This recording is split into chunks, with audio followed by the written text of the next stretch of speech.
Brazil দলে নেইমারের প্রত্যাবর্তন যেন নতুন করে প্রাণ ফিরিয়েছে সমর্থকদের মনে। বিশ্বকাপের সম্ভাব্য স্কোয়াড ঘোষণার পর সবচেয়ে আলোচনায় উঠে এসেছে একটি বিষয়, সেলেসাওদের ঐতিহ্যবাহী 10 নম্বর জার্সি।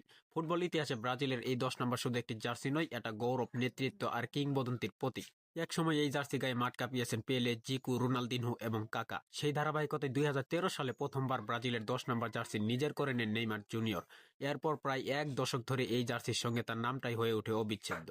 তবে 2023 সালে চোটে পড়ে দীর্ঘ সময় মাঠের বাইরে ছিটকে যান নেইমার। তার অনুপস্থিতিতে কখনো রাফিনহা, আবার কখনো ভিনিসিয়াস জুনিয়র গায়ে তুলেছেন সেই আইকনিক নাম্বার 10।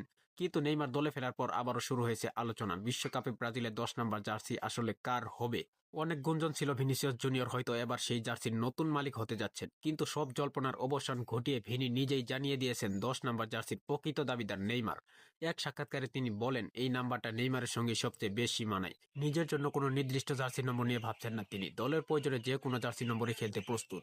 যদি শেষ পর্যন্ত নেইমারের হাতেই উঠে ব্রাজিলের 10 নম্বর জার্সি, তাহলে ইতিহাসের পাতায় নতুন এক রেকর্ড করবেন এই তারকা। কারণ টানা 4টি বিশ্বকাপে ব্রাজিলের আইকনিক নাম্বার 10 জার্সি পরে মাঠে নামার কীর্তি আর কোনো ব্রাজিলিয়ান ফুটবলারের নেই। এমনকি কিংবদন্তি পেলেকেও ছাড়িয়ে যাবেন নেইমার জুনিয়র।